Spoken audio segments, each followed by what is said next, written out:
हम लोग खड़े हुए, हम लोगों ने वाहन लगाए, उन्हें क्वारंटीन सेंटर में भेजा, उनके लिए भोजन की व्यवस्था की, फिर उनके घर तक पहुंचा करके 1 महीने का राशन भी उन तक पहुंचाने के साथ ही उन्हें परमानेंट राशन कार्ड भी उपलब्ध करवाया।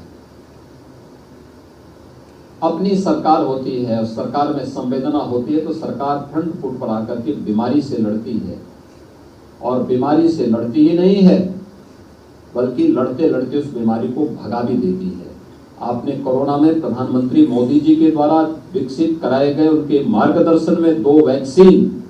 दुनिया के लिए एक नजीर है कि कैसे सरकार जब संवेदनाओं से भरपूर होती है तो अपने नागरिकों के हितों की रक्षा करती है। जब विदेशी हुकूमत होती है, संवेदन शून्य सरकार होती है, तो वही दृश्य हम सबके सामने होता है जो आनंद मठ के इस बंकिम चंद्र चट्टोपाध्याय के इस उपन्यास के माध्यम से हमें तत्कालीन भारत में विदेशी हुकूमत में एक संवेदन शून्य सरकार की संवेदनहीनता के उस दृश्य को यह उपन्यास हम सबका ध्यान आकर्षित करता है। वह उपन्यास रचा था बंकिम चंद्र चट्टोपाध्याय ने बंगाल के अकाल को लेकर, बंगाल की उस व्यापक त्रासदी को लेकर, और उसके उपरांत जिस प्रकार की त्रासदी अलग अलग कालखंड में देश को झेलने को मिल रहे थे, कोई प्रयास सरकार के स्तर पर नहीं हो रहे। यानी अकाल में तो बंगाल के अंदर क्या स्थितियां थी और कैसे वहां के लोगों में क्या स्थिति बीतती थी। जमींदार भी अपना घर छोड़ करके जा रहा है और क्या स्थिति उस परिवार के सामने रहेगी। सामान्य नागरिकों की स्थिति का कल्पना आप स्वयं कर सकते हैं। लेकिन उस भावना को अभिनय के रंगमंच ने अभिव्यक्ति दी और वह देश को न केवल राष्ट्रभक्ति के अपने एक नए ओज के साथ जोड़ने में सफल हुआ, बल्कि वंदे मातरम भारत का राष्ट्रगीत भी बन गया। और यह वर्ष को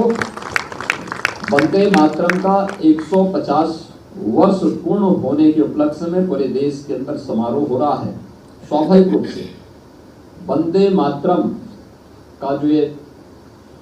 प्रस्तुति है, यह भारतीय नाटक अकादमी को हर एक स्तर पर हर जनपद में इसके कार्यक्रम आयोजित करने चाहिए, हर स्कूल कॉलेज में करने चाहिए और संस्कृति विभागों में इसके लिए धनराशि उपलब्ध करवानी चाहिए। ये 15 मिनट का नहीं, कम से कम 2 घंटे का यह प्रस्तुति होनी चाहिए और बेहतरीन तरीके से वंदे मातरम के साथ इसका समापन होना चाहिए। याद रखना, जब मंचन के स्तर पर और मंचन हो उस समय खड़े होने की आवश्यकता नहीं, आप प्रारंभ में या अंत में अलग से उसका गायन करवाइए। लेकिन मंचन के दौरान लोग उसके बारे में देखें,